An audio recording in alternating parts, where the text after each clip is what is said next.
अगर आप एम्बिशियस हो, अपनी लाइफ में कुछ करना चाहते हो, लेकिन जब एक्शन लेने की बारी आती है तब आप फ्रीज हो जाते हो, then this video is for you. देखो, प्रॉब्लम ये नहीं है कि आप टैलेंटेड नहीं हो या फिर आप कैपेबल नहीं हो। प्रॉब्लम थोड़ी सी ज्यादा डीप है।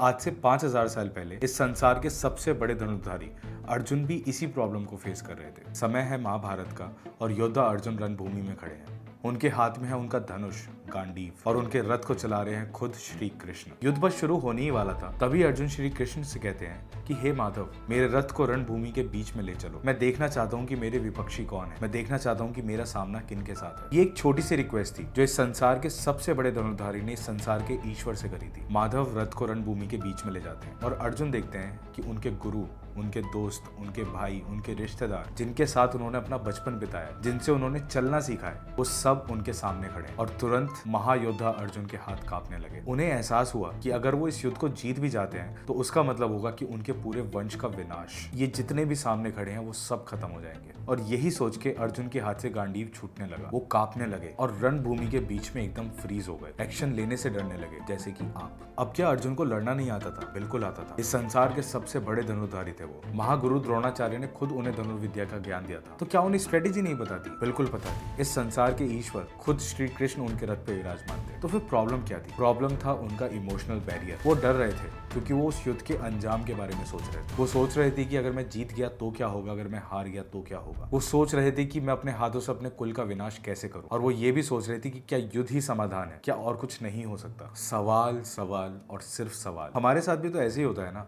हम प्लान्स बनाते हैं और उस प्लानिंग में इतना आगे चले जाते हैं, इतना आगे चले जाते हैं कि उसी में अटक जाते हैं और एक्शन लेना तो भूल ही जाते हैं। खुद ही सोचने लगते हैं कि ऐसा होगा तो ऐसा हो जाएगा, ऐसा होगा तो ऐसा हो जाएगा। और फिर आते हैं श्री कृष्ण, जिन्होंने अर्जुन के माध्यम से हम सबको इस समस्या का समाधान दिया। जैसे कि माधव को पहले से पता था कि आने वाले कलयुग में हर इंसान इस दुविधा से गुजरेगा। श्री कृष्ण अर्जुन से कहते हैं, याद करो कि तुम कौन हो, तुम्हारा क्या धर्म है, तुम्हारी क्या पहचान है। अर्जुन कहते हैं कि माधव, मैं एक योद्धा हूँ। फिर माधव पूछते हैं कि एक योद्धा का क्या कर्तव्य है? धर्म की रक्षा करना, अधर्म का विनाश करना। हे पार्थ, तुम परिणाम के बारे में सोचकर इतना परेशान हो रहे हो। तुम ये क्यों नहीं समझते कि परिणाम पे तो तुम्हारा कोई कंट्रोल ही नहीं है। होगा वही जो मैं चाहता हूँ। तुम बस एक माध्यम हो जो मेरा लिखा हुआ पूरा कर रहे हो। तुम्हारा अधिकार सिर्फ तुम्हारे कर्म पे है, उसके फल पे है ही नहीं। इस समय तुम्हारी लड़ाई तुम्हारे रिश्तेदारों के साथ नहीं है। इस समय तुम्हारी लड़ाई उनके साथ है जो अधर्म का साथ देते हैं, जिनके अंदर इतना अहंकार है कि वो अपने 5 भाइयों को 5 गांव जितनी जमीन नहीं दे सकते, जो अपने भाइयों की पत्नी का भरी सभा में चीर हरण करते हैं। ऐसे भीष्म पितामह